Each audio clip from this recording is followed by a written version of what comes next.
Hello my dear student, welcome back to Aryan classes. Aryan ક્લાસીસમાં મારા દરેક વાલા વિદ્યાર્થીઓનું હાર્દિક સ્વાગત કરું છું. ચલો વિદ્યાર્થીઓ, આજના વિડીયોની અંદર આપણી રામબાણ ટોપર બેચ અને આપણી રામબાણ ટોપર બેચની અંદર આપણો સમાજશાસ્ત્ર વિષય અને સમાજશાસ્ત્ર વિષયમાં આપણું ચેપ્ટર 1 કન્ટિન્યુ છે. તો ચેપ્ટર 1 ની અંદર આજે આપણે ડેમો વિડીયો 4 એટલે કે પાર્ટ 4 ભાગ 4 આપણે ભણવાના છીએ. આગળના વિડીયો તમે જોઈ લીધા હશે, ચેપ્ટર તમને સમજાતું હશે. અને આજે જે વિડીયો છે, આ વિડીયોની અંદર આપણે વિભાગ સી માં અને વિભાગ ડી માં પૂછાતા મોસ્ટ આઈએમપી ક્વેશ્ચન આ વિડીયોની અંદર ભણવાના છીએ. હું તમને ગેરંટી અને દાવા સાથે કહું છું કે આ જે વિડીયો છે એકવાર જોઈ લેજો, કારણ કે આ વિડીયોમાંથી વિભાગ સી ના ઘણા બધા એટલે મોસ્ટ ઓફ પ્રશ્નો આ ટોપિકમાંથી પૂછાય છે. અને વિભાગ ડી માં પણ એક પ્રશ્ન, વિભાગ ડી માં આ ચેપ્ટરમાંથી 2 પ્રશ્નો પૂછાય છે, 2 માંથી એક પ્રશ્ન વિભાગ ડી નો આ ટોપિકમાંથી પૂછાય છે. તો બિલકુલ આ વિડીયોને સ્કીપ કર્યા વગર શાંતિથી 1 કલાક બેસી જવાનું છે અને આટલો વિડીયો જોઈ લેવાનો છે. ચાલો હું શરૂઆત કરી દઉં છું આપણા વિડીયોની. ચલો, ધોરણ 12 સમાજશાસ્ત્ર આપણે રામબાણ ટોપર બેચ અને રામબાણ ટોપર બેચની અંદર ચેપ્ટર 1 અને એનો પાર્ટ 4 આ વિડીયોની અંદર આપણે ભણવાના છીએ.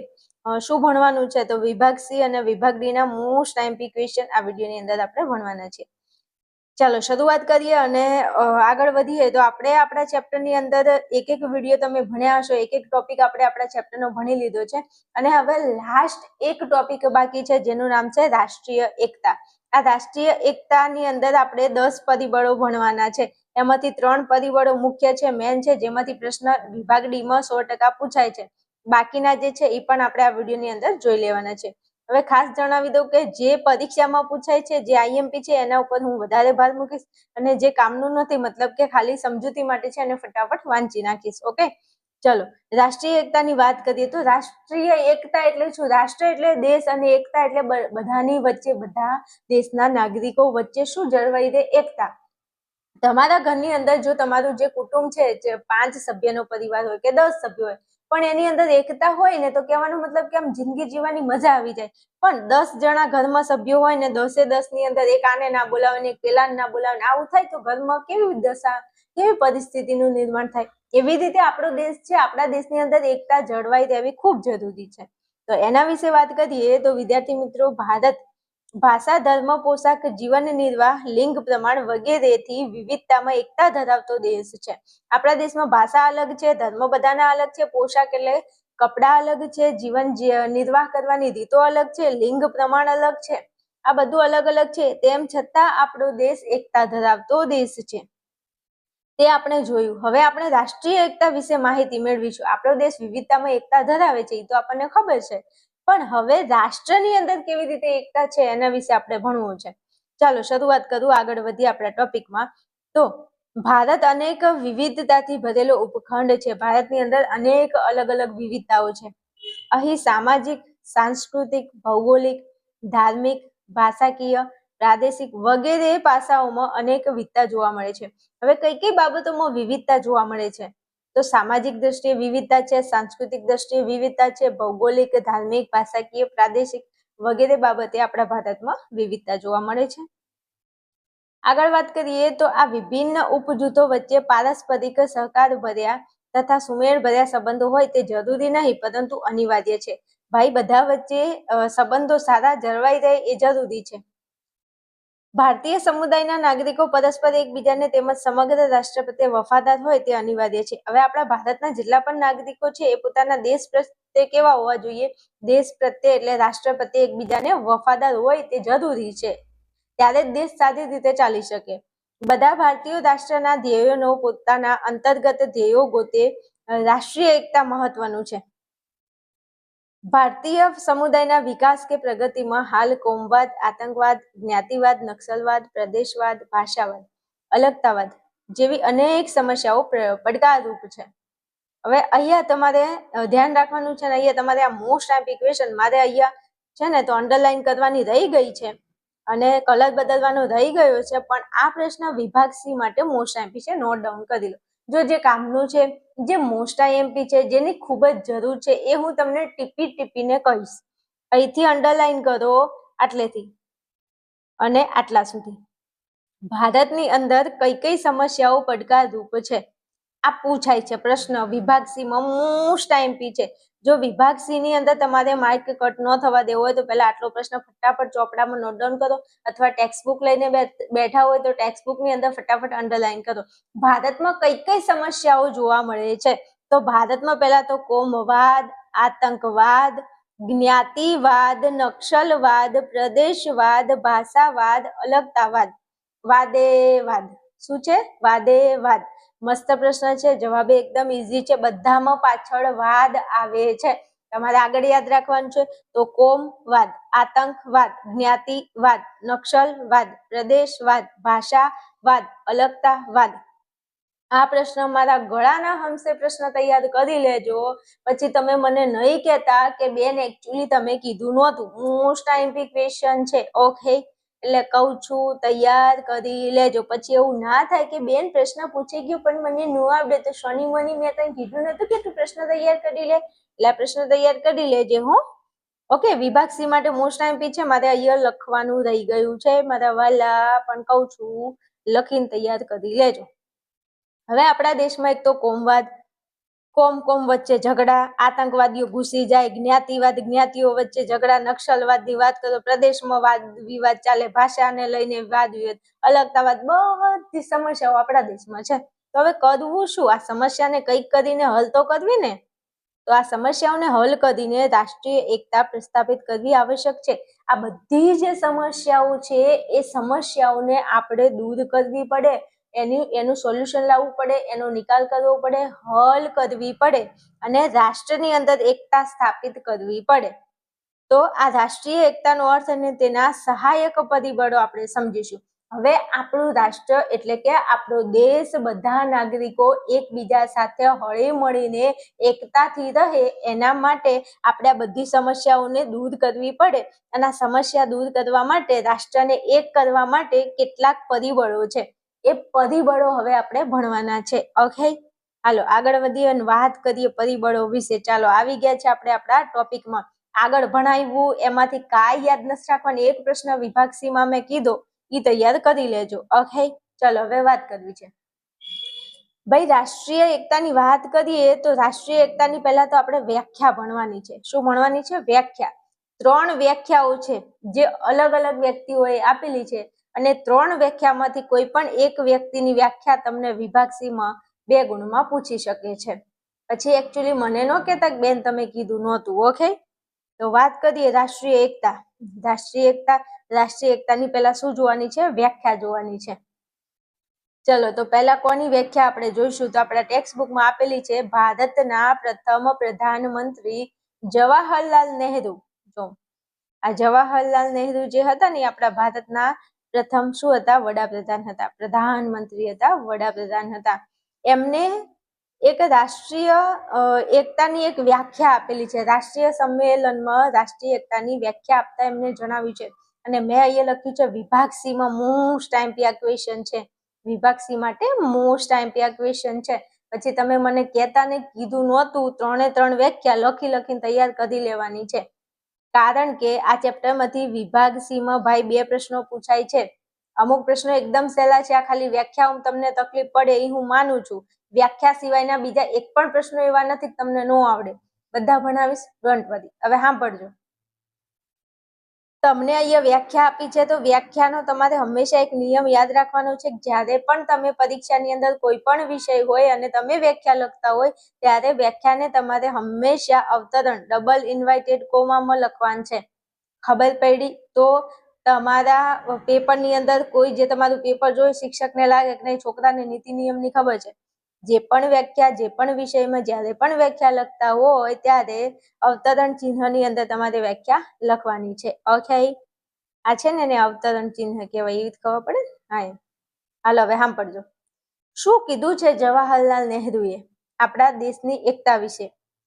તો રાષ્ટ્રીય એકતા એક મનોવૈજ્ઞાનિક અને શૈક્ષણિક પ્રક્રિયા છે. આવું કીધું કોને? જવાહરલાલ નહેરુએ કીધું. શું કીધું? કે રાષ્ટ્રીય એકતા એક મનોવૈજ્ઞાનિક અને શૈક્ષણિક પ્રક્રિયા છે. આ રાષ્ટ્રીય એકતા એ શું છે? તો મનોવૈજ્ઞાનિક અને શૈક્ષણિક પ્રક્રિયા છે, જેના દ્વારા બધા લોકોના દિલમાં એકતાની ભાવના સમાન નાગરિકતાનો અનુભવ અને રાષ્ટ્ર પ્રત્યે નિષ્ઠા અને પ્રેમની ભાવના વિકસિત કરી શકાય છે. જો મસ્ત વ્યાખ્યા એમને આપી છે. એમ કીધું છે કે રાષ્ટ્રીય એકતા શું છે ખબર છે? મનોવૈજ્ઞાનિક અને શૈક્ષણિક, મનોવિજ્ઞાન અને શિક્ષણ, મનોવૈજ્ઞાનિક અને શૈક્ષણિક પ્રક્રિયા છે. જવાહરલાલ નહેરુ એવું કહે છે કે રાષ્ટ્રીય એકતા એક મનોવૈજ્ઞાનિક અને શૈક્ષણિક પ્રક્રિયા છે. કેવી પ્રક્રિયા? મનોવૈજ્ઞાનિક અને શૈક્ષણિક પ્રક્રિયા છે. હવે આ જે પ્રક્રિયાઓ છે જેના દ્વારા બધા લોકોના દિલમાં, દરેક લોકોના દિલમાં પોતાના રાષ્ટ્ર પ્રત્યે શું હોય? એકતાની ભાવના હોય. પછી સમાન નાગરિકતાનો અનુભવ, બધાને એવું લાગે કે ભાઈ બધાને દેશ કેવો રાખવો જોઈએ? સમાન, બધાને સમાન નાગરિકત્વ મળવું જોઈએ. અને રાષ્ટ્ર પ્રત્યે નિષ્ઠા, આપણા દેશ પ્રત્યે આપણે વફાદાર હોવા જોઈએ, નહીં કે પછી બેવફાઈ કરાય, હે ને? હા, ઈમાનદારી રાખવી પડે દેશ જોડે, નિષ્ઠા કહેવાય, નિષ્ઠા રાખવી જોઈએ. પછી પ્રેમની ભાવના વિકસિત કરી શકાય છે. આવી વ્યાખ્યા આપી છે જવાહરલાલ નહેરુએ. બને તો 2-3 વખત, 4-5 વખત લખીને વ્યાખ્યા તૈયાર કરશો તો આવડી જશે.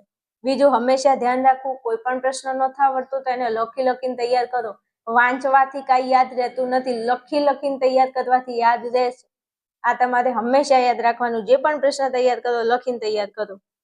ચાલો હવે આગળ વધીએ. તો G.S. ધુરીએ રાષ્ટ્રીય એકતાને એક મનોવૈજ્ઞાનિક અને શૈક્ષણિક પ્રક્રિયાના રૂપમાં સમજાવતા લખે છે કે, જો હવે G.S. ધુરીએ વ્યક્તિનું નામ છે, G.S. ધુરીએ એમને રાષ્ટ્રીય એકતાની વ્યાખ્યા આપી છે. વિભાગ સીમાં પ્રશ્ન પૂછાય છે મોસ્ટ આઈપી. હવે હું તમને એક હિન્ટ આપી દઉં, એક વાત કરી દઉં કે આ ચેપ્ટરમાંથી વિભાગ સીમાં 2 પ્રશ્નો પૂછાય, બરાબર? તો કે ઓકે. હવે 2 પ્રશ્નોમાંથી એક પ્રશ્ન એવો હશે કે તમને ઇઝીલી આવડી જશે, અને એક પ્રશ્ન એવો હશે કે જે તમને થોડો અટપટો એટલે આ જે વ્યાખ્યાઓ મેં તમને 3 કીધી કે નહીં, એ વ્યાખ્યાઓમાંથી કોઈ એક વ્યાખ્યા આપી દે, અથવા તો કોઈ એકાદો એવો પ્રશ્ન આપી દે કે જે તમને થોડું હેરાન કરે. જો તમારે બે પ્રશ્નો લખવા હોય તો બધું વ્યવસ્થિત તૈયાર કરવું પડે. પણ તમે એવું વિચારો ચલો એક પ્રશ્ન બીજે ક્યાંયથી બીજા ચેપ્ટરમાંથી કરી લેશું, તો તમારી મરજી, તો તમે એને સ્કીપ કરી શકો. પણ મારું માનો, જો તમારે આ ચેપ્ટરમાંથી 13 ગુણ લાવવા છે, વિભાગ સીમાં 2 પ્રશ્નો પૂછાય છે, 2 પ્રશ્નોના તમારે 4 ગુણ લાવવા છે, તો એક પ્રશ્નને સારી રીતે તૈયાર કરી લેવો પડે. અને હજુ તમારી સ્કૂલો ચાલુ નથી થઈ, હજુ ઘણી વાર છે, સિલેબસની હજુ ચાલુ થશે, તમારી એક્ઝામ આવશે, ઘણો ટાઈમ છે. ત્યાં સુધી શાંતિથી તૈયાર કરી લો ભાઈ, આવડી જશે. ચલો G.S. ધુરીએ શું કહે છે? તો G.S. ધુરીએ એવું કહે છે કે રાષ્ટ્રના લોકોમાં એકતા, દ્રઢતા, સંબંધતાની ભાવના સામેલ છે. લોકોની અંદર એકતાની, દ્રઢતાની અને સંબંધતાની ભાવના સામેલ છે. આવું કહે છે G.S. ધુરીએ. શું કહે છે?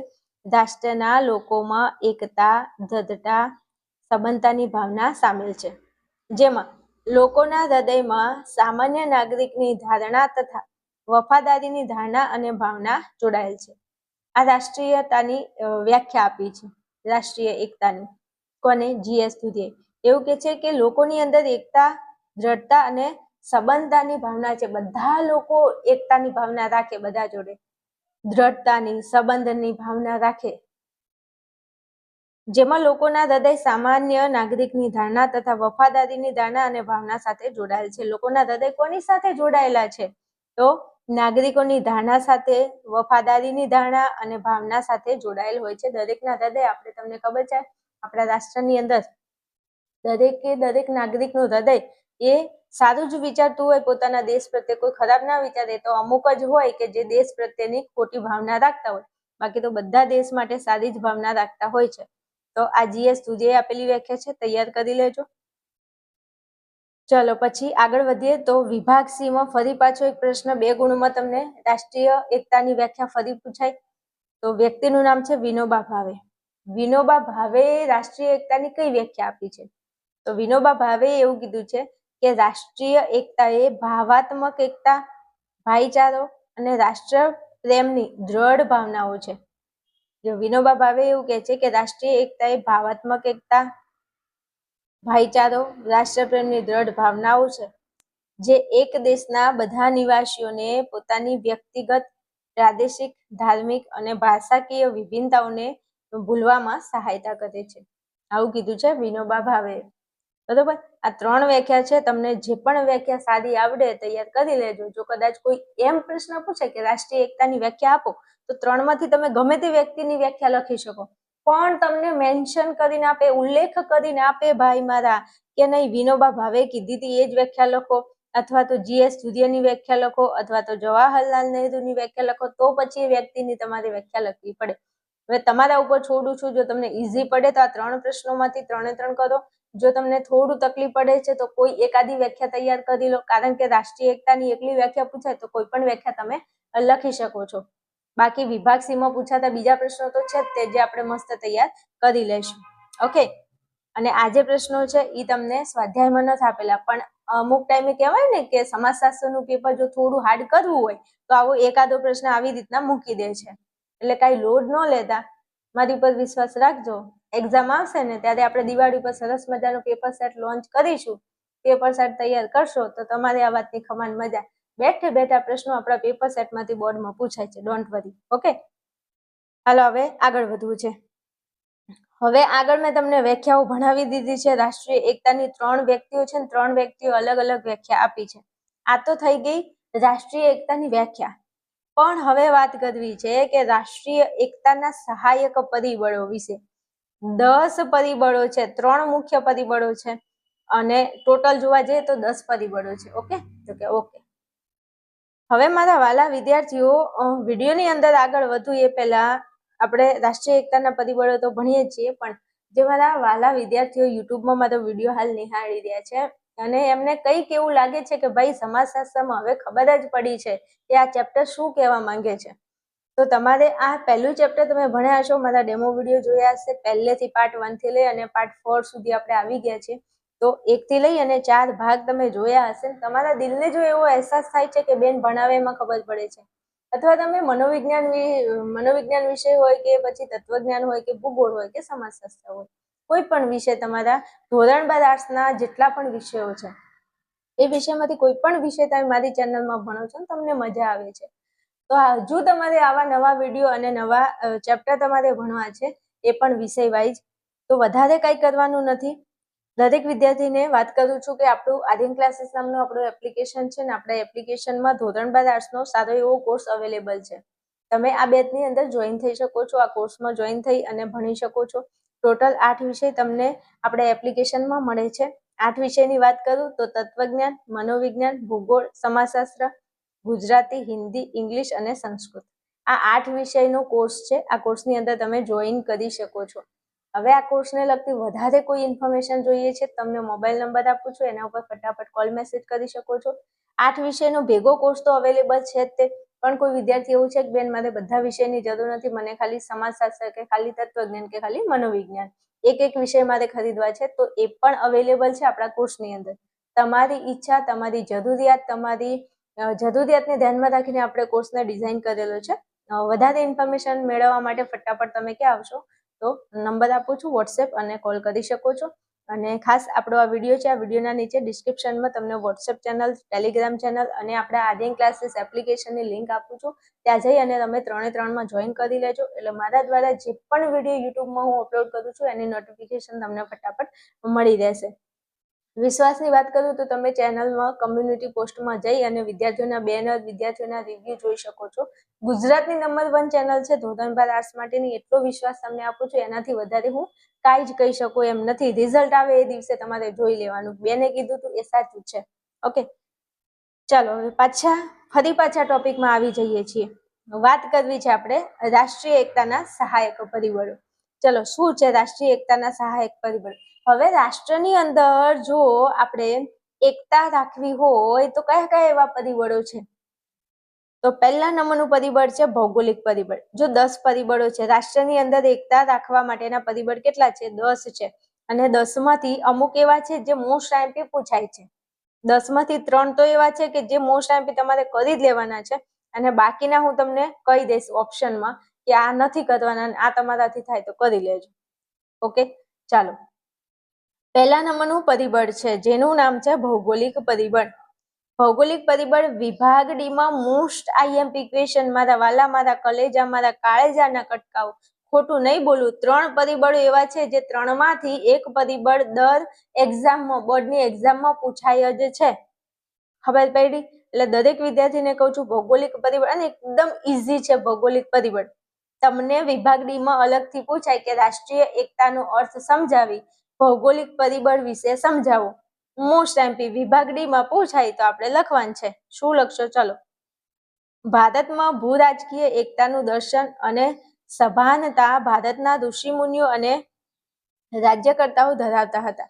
એમ કે છે કે આપણા ભારતની અંદર ભૂ રાજકીય એકતાનું દર્શન, ભૌગોલિક જે એકતા છે એના દર્શન અને એની સભાનતા. ભારતની અંદર જે પહેલાના ઋષિમુનિઓ કહેવાય છે ને કે આપણો દેશ જે છે ને એ ઋષિમુનિઓનો દેશ છે. તો આપણા દેશના જે ઋષિમુનિઓ છે ને, રાજ્યકર્તાઓ છે, આ બધા ધરાવતા, રાજ્યની અંદર જે મેન વ્યક્તિ હોય એ બધા ભારતની એકતાનું દર્શન, કે ભારતમાં પહેલા કેવી એકતા હતી એના દર્શન ઋષિમુનિઓએ કરેલા છે. સંસ્કૃત સાહિત્યમાં ઋગ્વેદમાં ભારતની ભૌગોલિક રાજકીય એકતાની સભાનતા અભિવ્યક્ત થાય છે. હવે સંસ્કૃત સાહિત્ય, આપણે જેટલા સાહિત્યો છે એમાં સંસ્કૃત સાહિત્ય જે છે, સંસ્કૃત સાહિત્ય અને આપણા 4 વેદોમાંનો આપણો જે ઋગ્વેદ છે, ઋગ્વેદની અંદર આપણા ભારતની ભૌગોલિક રાજકીય એકતાની શું અભિવ્યક્ત થાય છે? સભાનતા જોવા મળે છે કે આપણા ભારતમાં કેવી એકતા હતી એની સભાનતા ઋગ્વેદમાં અને સંસ્કૃત સાહિત્યમાં આપણે જોઈ શકીએ છીએ. તમારે વિભાગ ડી માં લખવાનું થાય તો તમે આ બધું લખી શકો છો. જેટલા મુદ્દા ઈઝી પડે લખી દેવાના છે. ચલો. ભારત વર્ષ ચક્રવર્તી એક્યાધિપતિ જેવા નામ ભૌગોલિક એકતાનો આદર્શ અભિવ્યક્ત કરે છે. આ પ્રશ્ન મોસ્ટ ટાઈમ્પી ક્વેશ્ચન છે મારા વાલા મારા કલેજા. વિભાગ સી માં 2 ગુણમાં તમને પૂછાય કે ભારતના ભૌગોલિક એકતા માટે કયા કયા નામો વપરાતા હતા. 3 નામો છે, તમારે તૈયાર કરવાનું છે. ઘણીવાર આ પ્રશ્ન વિભાગ બી માં પણ પૂછી લે, ઘણીવાર સી માં પણ પૂછી લે. હવે એકચ્યુઅલી તમે મને ન કહેતા કે બેન તમે કીધું નહોતું. પરીક્ષામાં પ્રશ્ન પૂછાય કે ભારતની ભૌગોલિક એકતા માટે કયા કયા નામો વપરાતા હતા, તો ભારત વર્ષ, ચક્રવર્તી અને એકાધિપતિ. 3 નામ ખાલી તમારે યાદ રાખી લેવાના છે કે ભારતની ભૌગોલિક એકતા માટે કયા કયા નામો વપરાતા હતા. ભારત વર્ષ, ચક્રવર્તી અને એકાધિપતિ. 61 ચોટી નથી ગઈ, તમને યાદ રહી જાય ને એટલા માટે ફરીને બોલું છું. વિભાગ સી માં મારા વાલા તમારો 1 માર્ક્સ કટ ન થવો જોઈએ એટલા માટે દાડો પાડું છું. એટલે જરા મારી મતલબ ભણાવને એની કદર કરજો. કહું એટલું તૈયાર કરી લેજો. ઓકે, હાલો. આટલું તૈયાર થઈ ગયું. હું આગળ વધુ. એકવાર વિડીયો જોશો ને તો એમાં ઘણું ખરું તૈયાર થઈ જશે. બીજી વાર વિડીયો જોશો ને તો ઘણું ખરું તૈયાર થઈ જશે. ત્રીજો વિડીયો જોશો ને એટલે બધું તૈયાર થઈ જશે. તો કે બેન ચોથી વાર જોઈ લેજો ને, મજા આવશે. આવડતું હોય ને એટલે આપણને આમ કેટલી ખુશી મળે, કેટલો આનંદ થાય. દરેક વિદ્યાર્થીને આ ફીલ થયું જ હશે કે આપણે કંઈ પણ ભણીએ છીએ ને તો આપણને આમ ના આવડે ને તો આપણું મૂડ જાય, કંટાળો આવે, આપણને આમ ભણવું ન ગમે. પણ જેમ જેમ તૈયારી કરો, જો તમને આવડતું થઈ જાય ને તો આમ મોજ પડી જાય. આવડશે, શાંતિ ધીમે શરૂઆત કરવાની. ઓકે, હાલો. હવે ભારતની અંદર રાષ્ટ્રીય એકતાની વાત કરીએ તો ભારતભરમાં મંદિરો, પવિત્ર નદીઓ, પહાડો પથરાયેલા છે. હવે ભૌગોલિક એકતામાં તમે લખશો શું? તો ભૌગોલિક નો મતલબ થાય છે કે આપણો દેશ છે, આપણા દેશ ઉપર શું શું આવેલું છે. શું નથી આવેલું, શું આવેલું છે. શું એવી કઈ કઈ વસ્તુઓ બધી આવેલી છે, શું આવેલું છે, એના વિશે લખવાનું છે. બધું ભારત વિશે લખવાનું છે. તો ભાઈ આપણે આપણા દેશમાં રહીએ છીએ મારા વાલા, અને શું આપણે ભારત વિશે લખી ન શકીએ? તો પછી આપણે આપણા દેશમાં ન રહેવાય. તો પછી આપણે ફોરેન જતું રહેવાય. બેન, અહીંયા રહેવાનું મુશ્કેલ છે, તમે ક્યાં ફોરેન ની વાતો કરો છો? હા, તો પછી તૈયાર કરી લો ને ભાઈ કે આપણા ભારતમાં શું જોવા મળે છે, બધું લખો અહીંયા. કે ભારતભરમાં મંદિરો, પવિત્ર નદીઓ, પહાડો પથરાયેલા છે. ભારતમાં મંદિરો છે તો કે જ્યાં જુઓ ત્યાં મંદિર જ દેખાય, બીજું કઈ દેખાતું જ નથી. પછી પવિત્ર નદીઓ ઘણી બધી છે, પહાડો ઘણા બધા છે. તેના દર્શન અને સ્નાનનો મહિમા બની રહ્યો. સાચું બોલો. આપણા દેશમાં મંદિરોનો મહિમા છે, પવિત્ર નદીઓને બધા માને છે, પહાડોને પવિત્ર માને છે. હા, તો તેથી આ બધા સ્થળોએ યાત્રાધામનો વિકાસ થયો છે. જો કોઈ સારી નદી હોય, પવિત્ર નદી હોય તો ત્યાં આગળ શું યાત્રાધામનો વિકાસ થાય. મંદિરો છે, પહાડો છે, આ બધી જગ્યાએ શું બન્યું છે? યાત્રાધામનો વિકાસ થયો છે. ધર્મ સ્થળોની યાત્રાની સંસ્કૃતિ, રમણીય અને હવા ખાવાના સ્થળો જે હંમેશા ભારતના લોકોને ભારતભરના વિવિધ પ્રદેશોમાં પરિભ્રમણ પર્યટન કરવાને પ્રોત્સાહિત કરે છે. ભાઈ આપણા દેશની અંદર એવું કહેવા માંગે છે કે ધર્મ સ્થળોની યાત્રાની સંસ્કૃતિ, પછી ધર્મ સ્થળોએ જવા માટે લોકો શું કરે છે તો કે પરિભ્રમણ પર્યટન કરે છે. રમણીય એવા સ્થળો હોય, પછી હવા ખાવાના સ્થળો, સાપુતારાની વાત કરીએ અથવા તો એવા તો ઘણા બધા હિલ સ્ટેશનો છે. હવા ખાવા હિલ સ્ટેશન એટલે ઊંચા ઊંચા સ્ટેશનો જ્યાં ખૂબ જ સારો એવો પવન આવતો હોય, મસ્ત એમ ઠંડો ઠંડો પવન આવતો હોય અને મોજ પડી જાય જીવનમાં, એવું લાગે કે બસ જીવન જ આ છે. તો એવા સારા એવા હવા ખાવાના સ્થળો હોય છે જ્યાં ભારતના લોકો હંમેશા બસ ક્યાં જવું છે, બસ ફરવા જવું છે.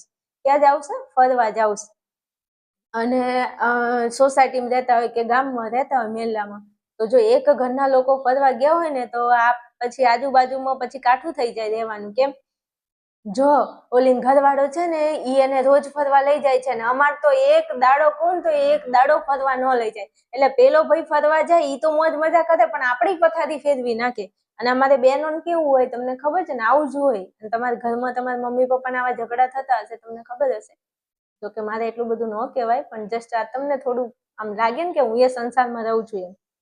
હાલો પછી આગળ વધીએ. તેનાથી પછી વાત કરવી છે આપણે કે તેનાથી ભૌગોલિક રાજકીય એકતા દઢીભૂત થાય છે. લોકો માતૃભૂમિ પ્રત્યે પ્રેમ કે દેશભક્તિ અભિવ્યક્ત કરે છે. આપણા લોકો, દેશના લોકો જે છે એ માતૃભૂમિ પ્રત્યે શું રાખે છે? પ્રેમ અને દેશભક્તિ રાખે જ છે. ભૌગોલિક દ્રષ્ટિથી ભારતની સીમાઓ ઉત્તરમાં કાશ્મીર અને હિમાલયથી લઈને દક્ષિણમાં કન્યાકુમારી, પૂર્વની વાત કરીએ તો પૂર્વમાં અસમ, મણિપુરથી લઈને પશ્ચિમમાં ગુજરાત સુધી ફેલાયેલી છે. જો વાત કરી છે અહીંયા આપણા ભારત દેશ વિશેની, ભારત દેશની 4 સીમાઓની વાત કરી છે. જેમ કે આપણે અહીંયા વાત કરીએ, આ આપણો ભારત દેશ છે. આ ટાઈપનો આપણા દેશનો નકશો છે, તમે જોયો હશે. તો આ આપણું નીચે દક્ષિણ છે, ઉપર ઉત્તર છે, પછી આ બાજુ પૂર્વ છે ને આ બાજુ પશ્ચિમ છે. હવે ઉત્તરની અંદર શું આવેલું છે? જો તો અહીંયા કીધું છે કે ઉત્તરમાં કાશ્મીર આવેલું છે. અને તમને ખબર છે, મને ખબર છે કે અહીંયા ઉપરનો જે ભાગ છે આપણા ભારતનો, અહીંયા શું આવેલું છે તો કે કાશ્મીર આવેલું છે. અને હિમાલય પર્વત પણ આવેલો છે. અહીંથી હિમાલય પર્વતમાળા ત્યાંથી નીકળે છે.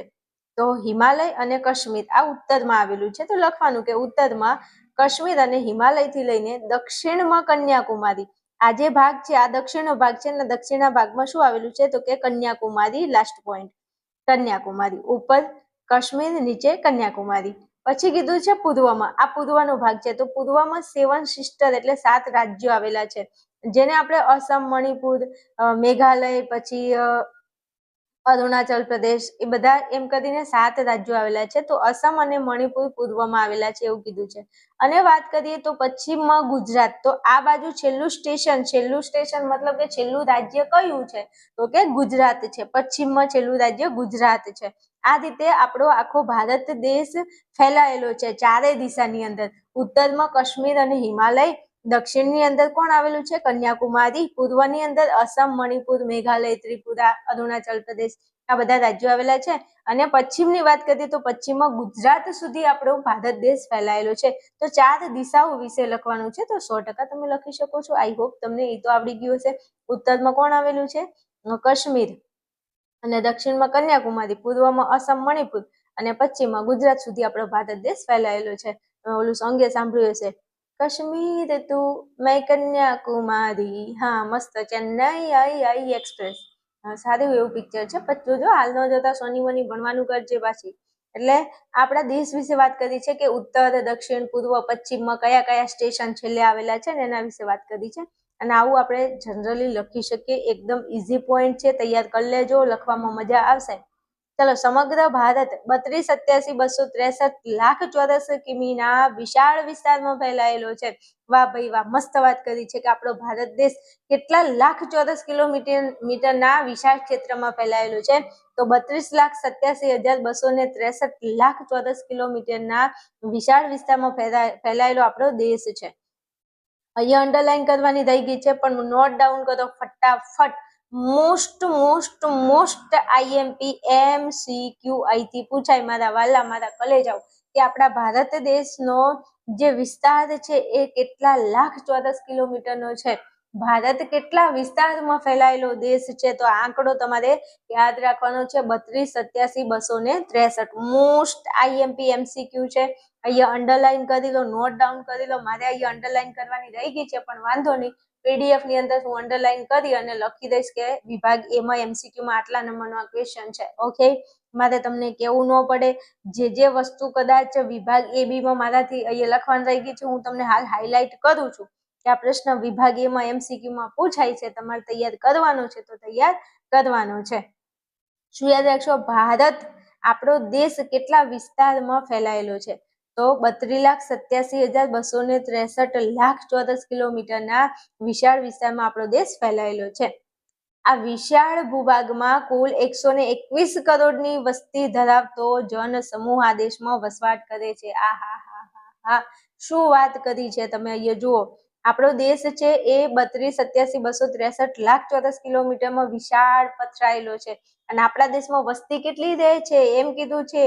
તો કે આ વિશાળ ભાગની અંદર કુલ 121 કરોડ પબ્લિક વસ્તી. ગાંડો થઈ ગયો છે ને વિકાસ. આમ કહીએ આપણને બહુ શરમ આવે છે, પણ બાળકો પેદા કરતા આપણને જરાય શરમ નથી આવતી. જો, અને એ તો જરૂરી છે ભાઈ, એક વંશ વેલો આગળ વધારો તો બધું કરવું જ પડે. પણ જો કે વસ્તીમાં વાત કરીએ ને તો સંખ્યામાં આપણો દેશ પહેલા વાત કરીએ તો પહેલા ચાઇના પહેલા નંબરે હતો, બીજા નંબરે આપણો ભારત દેશ હતો વસ્તીની દ્રષ્ટિએ. અત્યારે વાત કરીએ તો આપણો દેશ પહેલા નંબરે આવી ગયો છે વસ્તી વધારાની અંદર. સૌથી વધારે વસ્તી જો કોઈ દેશમાં હોય આખા વિશ્વમાં તો એ ભારતમાં છે. આટલા મોટા દેશને હેન્ડલ એમને ન થાય ને મારા વાલા, વસ્તી વધારે છે. તો લખવાનું કે ભારત દેશની અંદર 121 કરોડ વસ્તી ધરાવતો જન સમૂહ આ દેશની અંદર વસવાટ કરે છે. આપણા દેશમાં આટલી વસ્તી રહે છે એમ.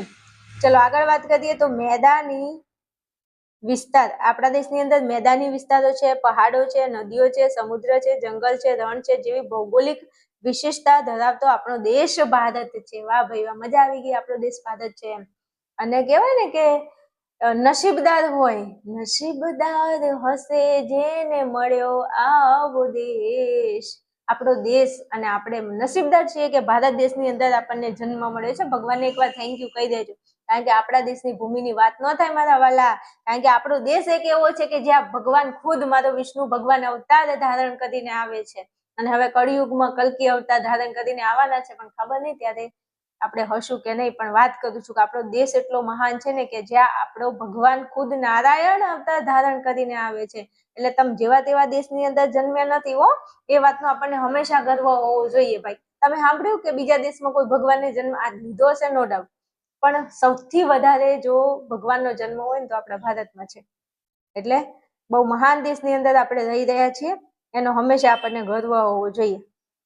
હવે જો તમારે ભૌગોલિક એકતામાં ભારત વિશે બધું લખવાનું છે. ભારતમાં વસ્તી કેટલી છે, ભારતમાં ઉત્તર પૂર્વ દક્ષિણ પશ્ચિમ એરિયામાં શું આવેલું છે, પછી કેટલા ચોરસ કિલોમીટરમાં આપણો દેશ ફેલાયેલો છે, પછી કેટલા મંદિરો, પહાડો, શું આવેલું છે, બધું ભૌગોલિક એકતામાં લખવાનું છે.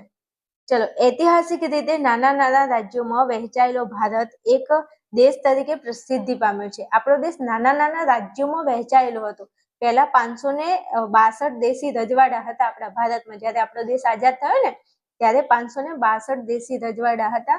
અને પછી ધીરે ધીરે ધીરે બધા રાજ્યોને એક કરે અને એમાંથી હવે ખાલી 28 રાજ્યો તે બનાવેલા છે. તો ઘણા બધા નાના નાના રાજ્યો હતા આપણા ભારતમાં, અને ભારત એક દેશ તરીકે પ્રસિદ્ધિ પામ્યું છે.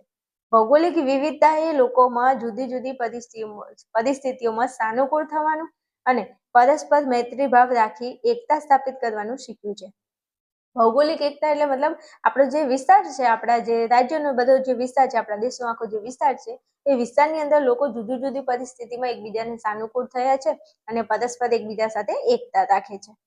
દુષ્કાળની વાત કરીએ, દુષ્કાળ હોય, અતિવૃષ્ટિ હોય, વાવાઝોડું હોય કે પછી ધરતીકંપ જેવી કુદરતી આફતોમાં વિવિધ પ્રદેશો, વિવિધ જ્ઞાતિ, વિવિધ ભાષા, વિવિધ ધર્મના લોકો પરસ્પર મદદ અને હોંફ આપી વિવિધતામાં એકતાના દર્શન કરાવે છે. ભાઈ, આપણા દેશની અંદર તમે ઘણીવાર એવી પરિસ્થિતિ જોઈ હશે દુષ્કાળની કે અતિવૃષ્ટિ, વધારે વરસાદ થાય કે ખૂબ મોટું વાવાઝોડું આવે, ખૂબ મોટો ધરતીકંપ આવે. આવી કોઈ પણ કુદરતી આપત્તિ આવે છે તો આપણા દેશના લોકો એકબીજાને ખૂબ મદદ કરે છે અને હૂંફ આપે છે. નહીં કહેતા કે હોકારો ધરે છે કે ભાઈ ચિંતા ન કરો, અમે બેઠા છીએ એમ.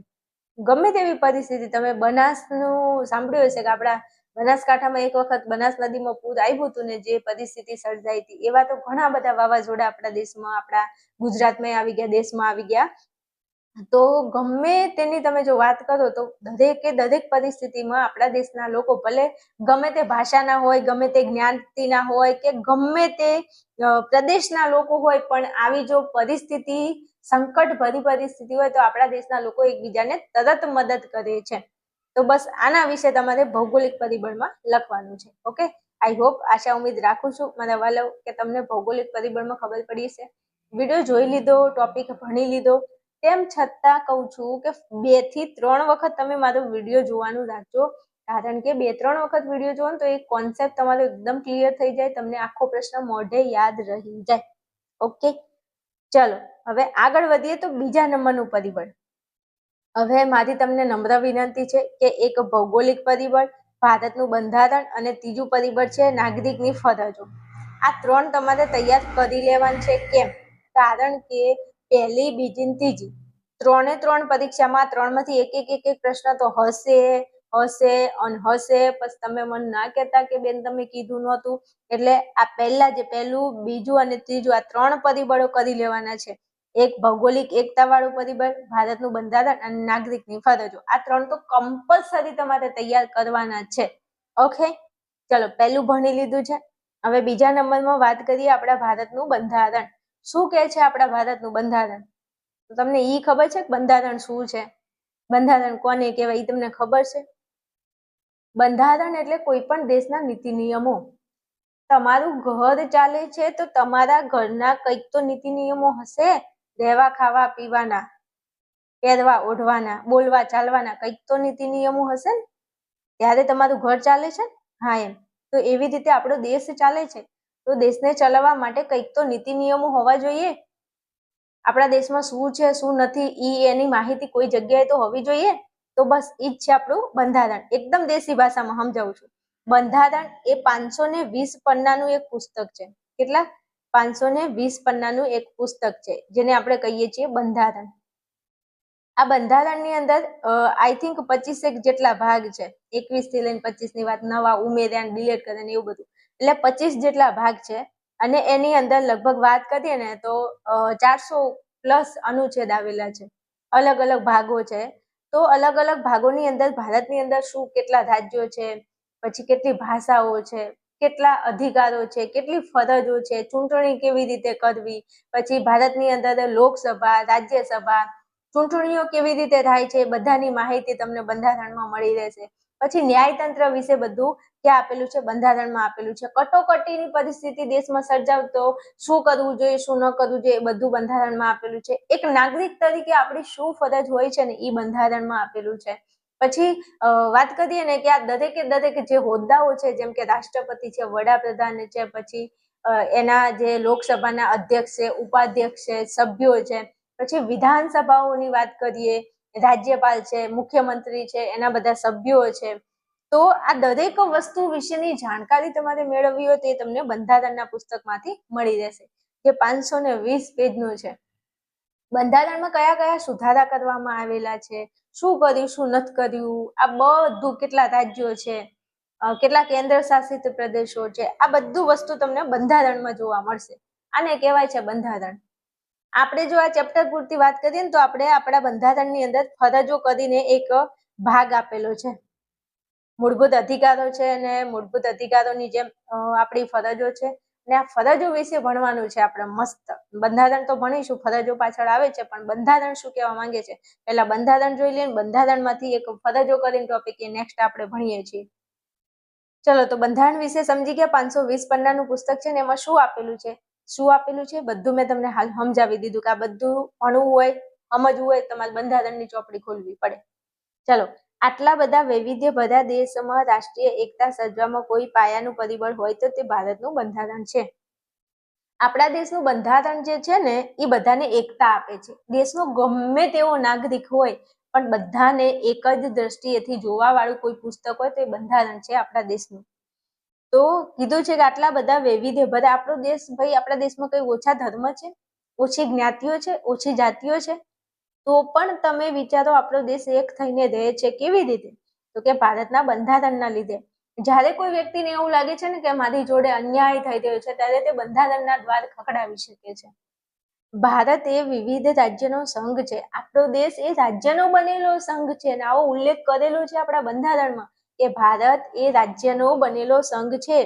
આ સંઘ રાજ્યોને જોડતો કોઈ લેખિત દસ્તાવેજ હોય તો તે બંધારણ છે. જો અહીંયા કીધું છે મારા વાલા, તમે તમારા ઘરે નવી જમીન રાખો ને અને નવી જમીન રાખો અને ખેતર તમારે નામે કરો તો એનો દસ્તાવેજ હોય કે નહીં કે આ જમીન આજથી તમારા નામે હોય કે નહીં દસ્તાવેજ? તો કે હોય. તો આપણા દેશની અંદર 28 રાજ્યો છે. તો એનું શું પ્રૂફ છે કે ભારતના 28 રાજ્યો છે? તો આનો પ્રૂફ એટલે કે દસ્તાવેજ એ આપણા બંધારણમાં છે. આ સંઘ રાજ્યોને જોડતો કોઈ લેખિત દસ્તાવેજ, લખેલો દસ્તાવેજ હોય કે આ 28 રાજ્યો ભારતના છે, આવું લખેલું ક્યાં છે? આવો દસ્તાવેજ ક્યાં જોવા મળે છે? તો એ આપણા બંધારણમાં જોવા મળે છે. તો આ સંઘ રાજ્યોને જોડતો આપણો દેશ એ રાજ્યનો બનેલો છે. ભારત એટલે કોઈ જગ્યા એવી નથી ભાઈ કે આ ભારત, આખું તમે અહીંયા જોશો તો આ નકશામાં તમે એમ ના કહો કે આ ભારત છે કે આ ભારત છે કે આ ભારત, એમ નહીં મારા વાલા. આ ભારત જે છે ને અલગ અલગ રાજ્યનો બનેલો છે. રાજ્યો અંદર આવેલા છે ને આખા બધા રાજ્યનો બનેલો એક દેશ એટલે કે ભારત દેશ. સમજ્યા? એમ તો તમે બનાસકાંઠાનું નામ લ્યો છો તો તમે બનાસકાંઠામાં જજો, બનાસકાંઠામાં કોઈ જગ્યા એવી છે જેમ કહેવાય કે આ બનાસકાંઠો? નહીં. બનાસકાંઠા નામ છે જિલ્લાનું, પણ એની અંદર તો તાલુકા જ આવેલા છે ને. ખબર પડી કે નહીં? હા, સમજી જવાનું. ચાલો તો હવે વાત કરતા હતા દસ્તાવેજની. ભારતના બંધારણના આમુખમાં ભારતે સાર્વભૌમ, સમાજવાદી, બિન સાંપ્રદાયિક, લોકતાંત્રિક અને પ્રજાસત્તાક રાજ્ય છે. આપણો દેશ છે.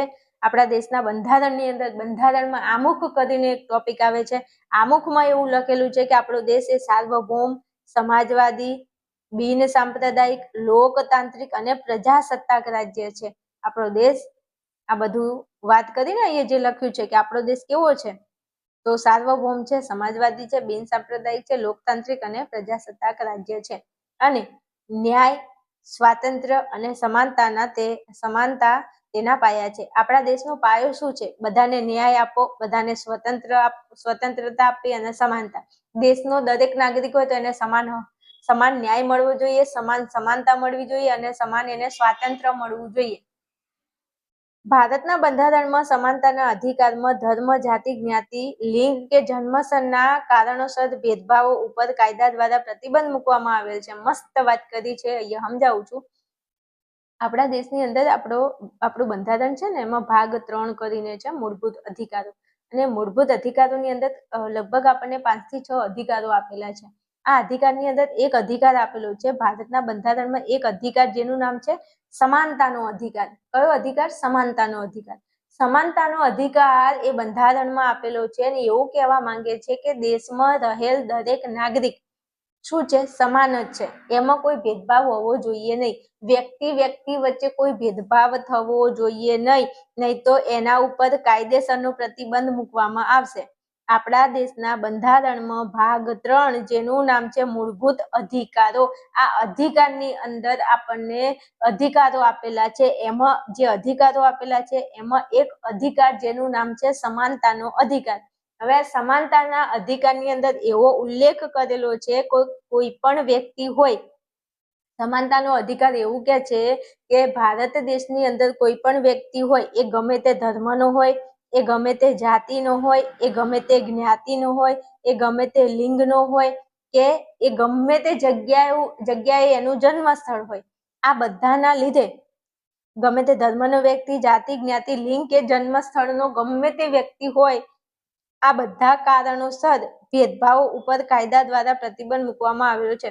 તમે કોઈ વ્યક્તિ ગમે તે ધર્મનો હોય, ગમે તે જાતિનો હોય તેની સાથે ભેદભાવ કરી શકો નહીં.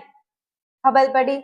વાત કરીએ કે ગામની અંદર કોઈ સહી સિક્કા કરાવવા જવાની વાત થઈ તો ચલો કોઈ ધર્મ, વાત કરીએ કે ગામડાની અંદર બધા અલગ અલગ ધર્મના લોકો હોય ને સહી સિક્કા કરાવવા ગયા હોય તો તલાટી એમ કહે છે કે નહીં ભાઈ તમે આ ધર્મના છો તો તમને હું સિક્કા નહીં કરી આપું. ના ભાઈ, ના ચાલે. કેમ? સમાનતાનો અધિકાર છે. સ્કૂલની અંદર ગયા હોય તો કે તમે આ ધર્મના છો તો હું તમને નહીં ભણાવું. ના ભાઈ, કેમ? સમાનતાનો અધિકાર છે, તમે એવું ના કરી શકો. ગામની અંદર કૂવો છે, કૂવામાં પાણી ભરવા ગયા હોય અને કોઈ વ્યક્તિ એમ કે તું આ જ્ઞાતિનો છે હું તને પાણી નહીં ભરવા દઉં, તું આ ધર્મનો છે હું તને પાણી નહીં ભરવા દઉં, તું બૈરું છે કે તું પુરુષ છે કે તું સ્ત્રી છે એટલે તને પાણી નહીં ભરવા દઉં, ના ભાઈ. પછી જન્મસ્થળ કોઈ એમ કે ભાઈ તમે બીજા ગામમાં જન્મ લીધો છે ને આઈએ કેમ પાણી ભરવા આવો છો, ના ભાઈ ના. સમાનતાનો અધિકાર આપણું બંધારણ આપે છે. દરેક વ્યક્તિને તમે લિંગ ભેદ, ધર્મ, જાતિ, જ્ઞાતિ, લિંગ કે જન્મસ્થળના આધારે તમે ભેદભાવ ન કરી શકો, નહીં તો બંધારણને જો ખબર પડે તો તમારા વિરુદ્ધમાં કડક કાર્યવાહી થાય. ઓકે, વાતમાં ખબર પડી? ચલો આગળ. ભારતનું બંધારણ બધા જ નાગરિકને વ્યક્તિ ગૌરવની તથા રાષ્ટ્રીય એકતા અને અખંડિતતાની ખાતરી આપીને તેમનામાં માતૃભાવના દ્રઢ બનાવે છે. એમ કે છે કે ભારતનું જે બંધારણ છે, આપણું બંધારણ છે, એ દરેક વ્યક્તિને ગૌરવ આપે છે, રાષ્ટ્રની એકતા, અખંડિતતાની ખાતરી આપે છે અને એમની અંદર ભાઈચારો, ભાતૃભાવના એટલે ભાઈચારો જગાડે છે. ભારતનું બંધારણ ભારતને ધર્મનિરપેક્ષ રાજ્ય તરીકે સ્વીકારે છે. આ મસ્ત વાત છે. શું કીધું છે? ભારતનું બંધારણ, આપણા દેશનું બંધારણ એ ભારતને ધર્મનિરપેક્ષ રાજ્ય તરીકે સ્વીકારે છે. આ ધર્મનિરપેક્ષ એટલે શું?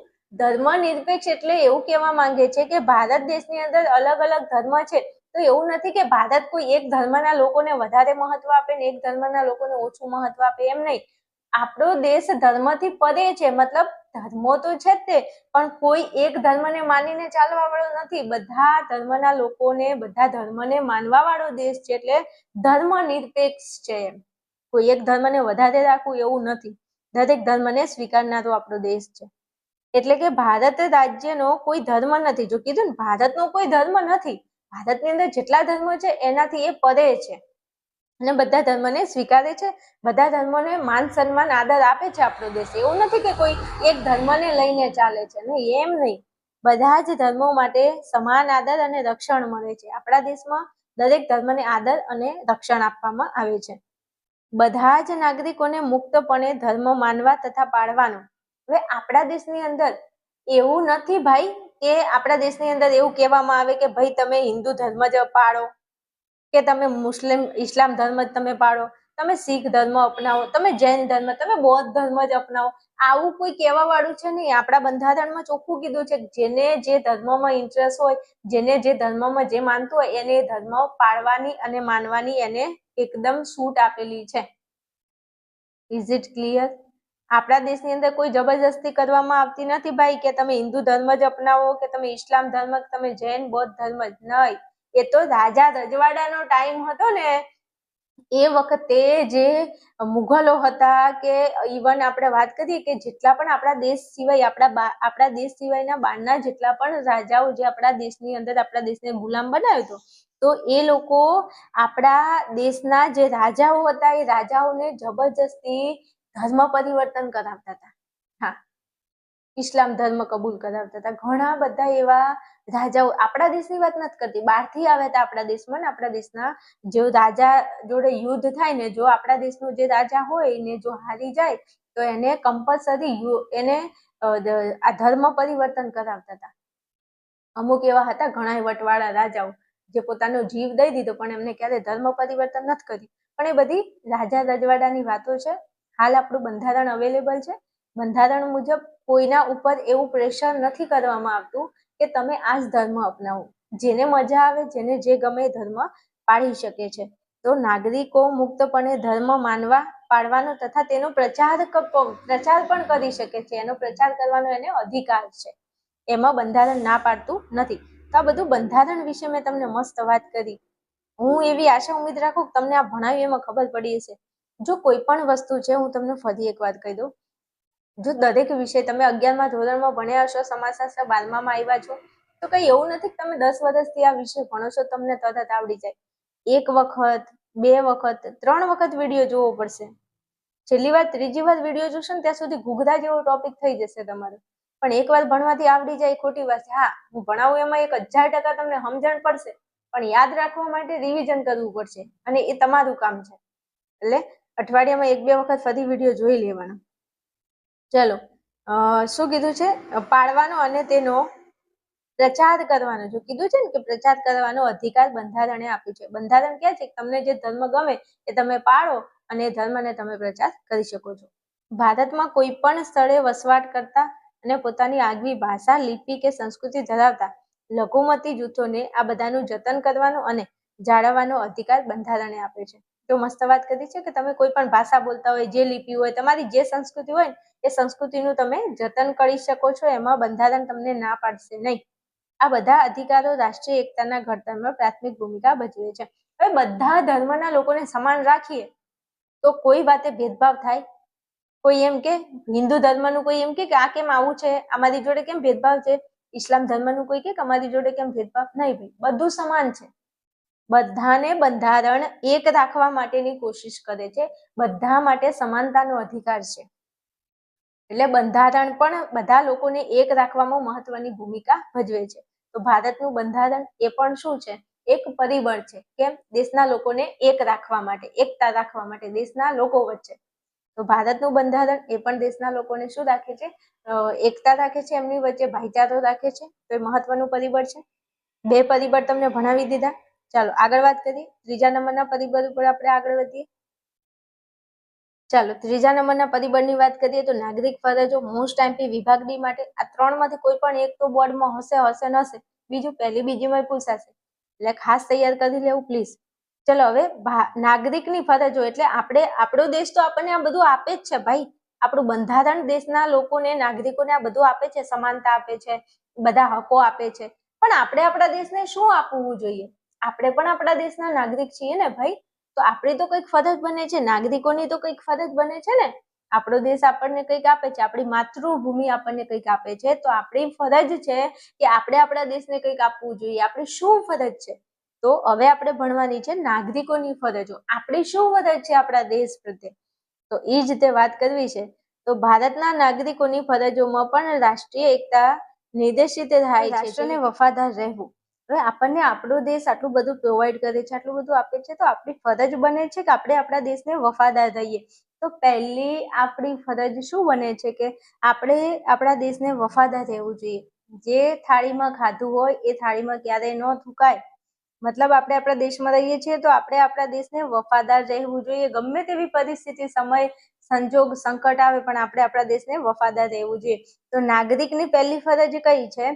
રાષ્ટ્રને વફાદાર રહેવું અને તેના આદર્શો, તેની સંસ્થાઓ, રાષ્ટ્રધ્વજ અને રાષ્ટ્રગીતનો આદર કરવો જોઈએ.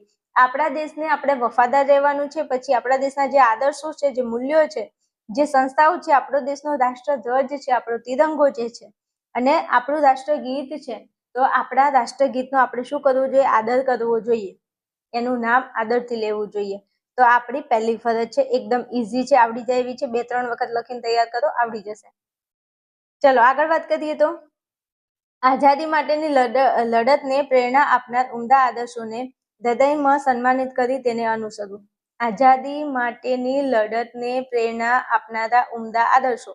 ઘણા બધા આપણા દેશની વાત કરીએ ને કે આપણો દેશ અંગ્રેજોથી લઈ પહેલેથી લઈને જો વાત કરીએ તો યુરોપિયન જેટલી પ્રજાઓ છે ભારતમાં આવી, આપણા દેશને ગુલામ બનાવ્યો.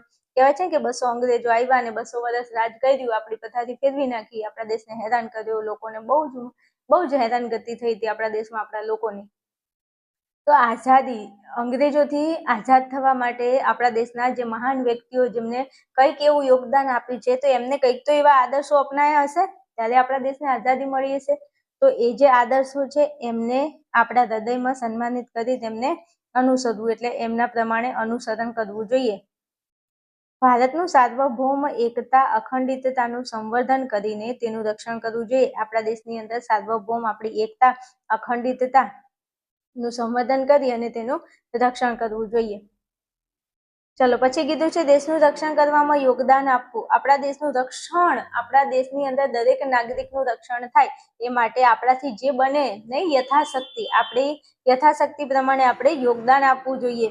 રાષ્ટ્રીય સેવા બજાવવી જોઈએ. રાષ્ટ્રને જ્યારે પણ આપણી જરૂર પડે ત્યારે આપણે સેવાની અંદર હંમેશા હાજર રહેવું જોઈએ. કેમ આપણા ઘરે કોઈ અવસર પ્રસંગ હોય, આજુબાજુમાં કોઈ લગ્ન પ્રસંગ હોય અથવા માતાજીનો કોઈ અવસર હોય તો આપણે આપણી સેવા આપીએ છીએ, આપણે થાય એટલી સેવા આપણે કરીએ છીએ. એવી રીતે દેશની અંદર કોઈ આપાતકાલીન પરિસ્થિતિ સર્જાય છે અથવા જ્યારે પણ સારો એવો અવસર હોય ત્યારે આપણે તેની સેવા કરવી જોઈએ આપણા દેશની. ધાર્મિક, ભાષાકીય, પ્રાદેશિક અને સાંપ્રદાયિક તફાવતોથી પર રહેવું જોઈએ. ધર્મના નામે ઝઘડા ન થવા જોઈએ, ભાષાના નામે, પ્રદેશના નામે અને સાંપ્રદાયિકના નામે કોઈ ઝઘડા કે તફાવત એમાં ન હોવો જોઈએ. બધાએ હળી મળી અને સાથે રહેવાનું છે. આ પણ આપણી ફરજ બને છે. નાની નાની વાતે વાત વિવાદ ન કરાય, આ પણ આપણી ફરજ બને છે. તો આ બધી ફરજો તમારે યાદ રાખવાનું છે. વિભાગ ડી માં પૂછાય, એકદમ ઈઝી છે. વધીને તમે 2 થી 3જી વાર વિડીયો જો એટલે સમજો કે તમને આવડી જવાનું છે. ચાલો આગળ વાત કરવી છે તો ભારતના તમામ લોકોમાં સુમેળ અને સમાન બંધુત્વની ભાવનાની વૃદ્ધિ કરી. ભારતની વાત કરીએ તો ભારતની અંદર જેટલા લોકો છે એ લોકોની અંદર સુમેળ અને સમાન બંધુત્વની ભાવનાની શું કરવી જોઈએ? વૃદ્ધિ કરવી. સ્ત્રીઓના ગૌરવને સન્માનિત કરે તેવા વ્યવહારો કરવા. સ્ત્રીઓનું ખૂબ માન સન્માન હોવું જોઈએ. સ્ત્રીઓનું તમારે ગૌરવ અને એને સન્માનિત કરે તેવા વ્યવહાર, સ્ત્રીઓ જોડે સારો વ્યવહાર રાખવો જોઈએ. આ પણ આ દેશના નાગરિકોની ફરજ છે. આમ તો તમે જોતા હશો કે શાસ્ત્રોમાં એવું લખેલું છે કે જે જગ્યાએ નારીનું માન સન્માન છે ને ત્યાં ખુદ નારાયણ આપણા વિષ્ણુ ભગવાન વાસ કરે છે અને દેવતાઓ પણ ખૂબ ખુશ થાય છે. અને જે ઘરની અંદર નારીનું માન સન્માન હશે એ ઘર તમે જોજો બહુ સુખી ઘર હશે. આ શીખવા જેવી વાત છે. એટલે દેશની અંદર પણ કીધું છે કે સ્ત્રીઓના ગૌરવને સન્માનિત કરે તેવા વ્યવહારો કરવા જોઈએ. આ નાગરિક ફરજો રાષ્ટ્રીય એકતા સર્જવામાં પાયાની ભૂમિકા ભજવે છે. આ બધી જે ફરજો છે, આ ફરજો તમે નિભાવો એનાથી રાષ્ટ્રની અંદર એકતા સર્જાય છે. તો નાગરિકની ફરજો પણ એકતા સર્જવામાં મહત્વની ભૂમિકા ભજવે છે. ચલો 3 મેં તમને સરસ મજાની રાષ્ટ્રીય એકતાના 3 પરિબળો ભણાવે છે. હવે બીજા જે પરિબળો છે એ હું તમને નેક્સ્ટ વિડીયોમાં ભણાવું છું. આ વિડીયો બહુ લોંગ થઈ જશે એટલે આ વિડીયોને અહીંયા પૂરો કરું છું. નેક્સ્ટ વિડીયોમાં આવો એટલે બાકીની જે આપણી ફરજો રાષ્ટ્રીય પરિબળો છે એ હું તમને નેક્સ્ટ વિડીયોમાં કવર કરાવું છું. ફટાફટ આવી જાવ. ચલો.